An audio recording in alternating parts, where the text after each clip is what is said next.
my love, back with me, DJ Lala, para sa ating programang Sakto, Klaro, Diretso. At syempre, hihinto muna tayo sa ating biyahe ngayong gabi na biyaheng I Am Woman dahil tayo ay magbibigay-pugay muna sa ating biyahe center of the night. So, eto na nga, sinend sa atin sa ating Facebook page, DJ Lala Banderas. Ito ang biyahe ni Chris. Good evening po, DJ Lala Banderas. Gusto ko lang po sana ng humingi ng advice. May partner po ako ngayon. May anak po siya sa unang asawa niya. Dalaga pa lang po ako, alam ko na may anak siya. At sa poder niya yung mga bata. Nag-live-in po kami kasi yung bunso niyang anak, 10 years old, nung mga panahong yon. Nagulat na lang po ako nang biglang pumasok sa bahay namin yung kapatid ng partner ko at pinagsasampal at pinagsasabunutan po ako. Sabi niya nagsumbong daw po yung anak ng partner ko sa kanya na pinitik ko daw po yung bibig niya. Kahit hindi naman po yun totoo. At kinampihan pa po yun ng nanay ng partner ko. After a year po, nabuntis ako. May baby na po kami ng partner ko, 18 months na po. Nasa Batangas po kami ngayon at nasa Parañaque naman po yung partner ko. Every time nasasabihin ko po yung partner ko na umupa na lang kami para magkasama-sama kami dahil willing naman po akong makasama yung anak niyang bunso, lagi lang po niyan sinasabing mag-iipon daw siya. Pero para naman pong hindi ko siya nakikitaan na gusto niya kaming makasamang mag-ina sa iisang bahay. Ayaw po kasi malayo ng partner ko sa mama niya. Ano po ba ang dapat kong gawin? Dapat po ba nahayaan ko na lang na ganito yung setup namin? Hindi ko po ba dapat ipilit kaming mag-ina sa partner ko? Hahayaan ko na lang po ba na lumaki yung anak kong hindi nakakasama yung tatay niya? Sana po mabigyan nyo ako ng advice. Hindi ko na din po kasi alam yung gagawin ko. Salamat po, DJ Lala. Paki-hide na lang po yung identity ko. Baka kasi nakikinig yung partner ko. By the way, 40 na po yung partner ko at 28 years old naman po ako. Salamat po, DJ Lala. Hi sa'yo, Chris. Well, first and foremost, dun sa tanong mong hindi mo dapat bang ipilit ikaw at yung anak mo dun sa tatay ng anak mo, yes. The answer is yes without a doubt. Yes. Without a pause, yes. Huwag mo ipilit yung sarili mo at yung anak mo sa taong ayaw naman sa inyo. Kung ayaw kanyang makasama, kung wala siyang plano para sa inyong mag-ina, it will be wise for you to accept na baka from this moment on, you would have to carry that child on your own. You would have to start to know and to learn how to be a single mom to your child. Hindi naman kasi porket kulang ng magulang, kulang mo nang mapapalaki yung bata. Hindi naman mahal eh. Basta buo mo siyang mamahalin, basta buong-buo mo ibibigay sa kanya lahat ng makakaya mo bilang nanay, gagabayan mo siya, aarugain mo siya, that child will grow up just fine. Don't worry about the fact na lalaki siya ng walang tatay. May mga tao naman na hindi full yung guidance ng paglaki pero hindi naman pariwara eh. Look at me. Hindi nga lang ako mukhang mukhang okay. Pero okay ako, my love, 'di ba? Kumbaga, I know hindi yung situation ko is incomparable sa sitwasyon ng anak mo ngayon kasi yung anak mo 18 months old eh. Ako siguro college years na ako nung nag-separate ang parents ko eh. Pero still, it doesn't make me less of a person. It doesn't make me less of a human. It doesn't make me less of who I can possibly be nung naghiwalay sila. Because each side knew how to take care of me the best way they know, the best way they can.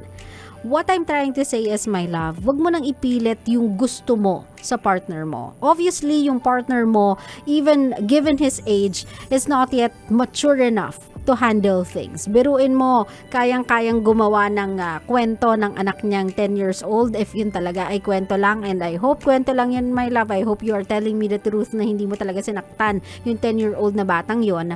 If that is true, biruin mo nagagawa ng batang magsinungaling ng gano'n and everybody is buying it. Biruin mo nagagawa kang sampalin sa bunutan ng kapatid niya and sa loob pa ng pamamahay kung saan dun din siya nakatira. Naiintindihan mo ako, my love? Do you see where I'm trying to get at? This man, without any doubt and without any, sabihin na natin, without any ounce of holding back, let me say this one frankly, this man has no balls. Wala siyang bayag.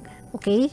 So, hindi niya kayang gawing pamilya yung quote-unquote binubuo niyang pamilya.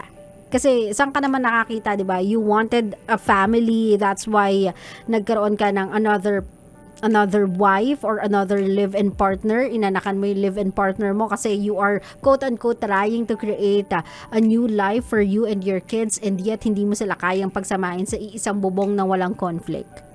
That is not a man in my eyes. That is just someone who's donating his sperms para dumami yung panganay. So, naiintindihan mo ako, Chris. I don't want you to rely on this man.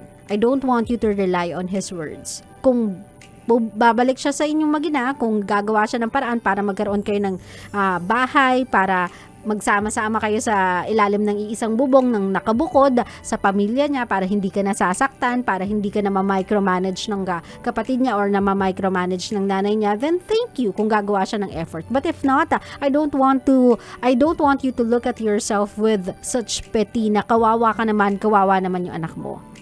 Kasi my love, hindi kawawa yung anak mo unless hindi ka na din magkikare. Andyan ka, my love eh. You are a parent.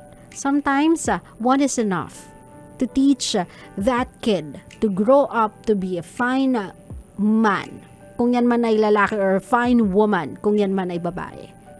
Huwag mong i-underestimate yung kaya mong gawin just because in-underestimate ka nung lalaking yon at nung pamilya nung lalaking yon. If they don't think na hindi mo kayang palakihin yung batang yan without the guy, wag mo na silang segundahan. Wag ka nang umeko sa paniniwala nilang yon. Believe in yourself, believe in what you can do for your child, believe that sabihin na natin your parents, yung family mo can guide you para magabayan nyo din yung bata ng sama-sama. Kung meron siyang side niya at yung side niyang yon ay very sabihin na natin, very intact sa mata niya at bawal silang maghiwa-hiwalay, my love, ikaw din naman. Meron ka din naman pamilya na laging nakasuporta sa'yo and will always be on your side.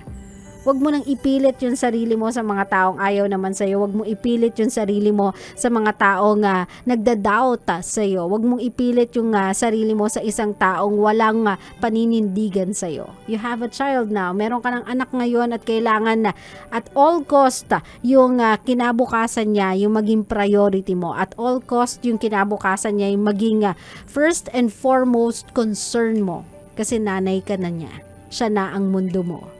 So again, kasi hodang yung lalaking yan one day mauntog at gawan kayo ng sariling bahay. Kasi hodang pumunta siya at makipaglaro sa anak mo o hindi.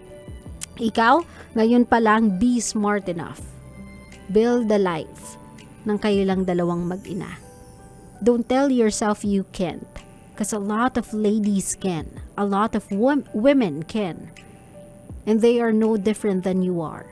Hindi sila iba sa'yo, mahal. Kung nagawa nilang magtagumpay, kung nagawa nilang lagpasan yon, kung nagawa nilang palakihin yung mga anak nila at bigyan ng magandang future yung mga anak nila, you have no excuse but to do the same thing. Kaya mo din gawin yan, love. But for now, I wouldn't worry too much about your husband, yung tingin sa'yo ng family niya, yung tingin sa'yo ng mga anak niya, na tinatry mo naman siguro mag-reach out pero ayaw nila. Mahal, right now you have a child that's relying on you to focus on him para sa kinabukasan niya. Siya na lang muna yung gawin mong mundo. Siya na lang muna yung gawin mong priority. Siya na lang muna yung gawin mong primary concern ng buhay mo. Naintindihan mo ako, mahal? Now make your partner the secondary in your priorities. Kasi yung topmost ay dapat nasa anak mo na. Kayong dalawa na lang muna, mahal. No one can tell you that you can't. Because I know, and the rest of the world knows, a woman can. Naintindihan mo ko? Sa mga kabisyo natin na katulad ni Chris na meron ding pinagdadaanan, especially when they are in need of words of encouragement para kayanin nila yung mga pinagdadaanan nila, then let me be that person for you. Let me tell you that you can do it. Let me tell you na walang imposible. Basta ginusto mo at basta pagtatrabahuhan mo, pagsusumikapan mo, walang imposible sa mundong to. Let me tell you that. Now, if you want that tailor fit sa pinagdadaanan mo, then send your problems over sa aking Facebook page, DJ Lala Banderas, or you may also text me sa aking biyahe text line 0917-851-4329. Again, 0917-851-4329. Love Radio.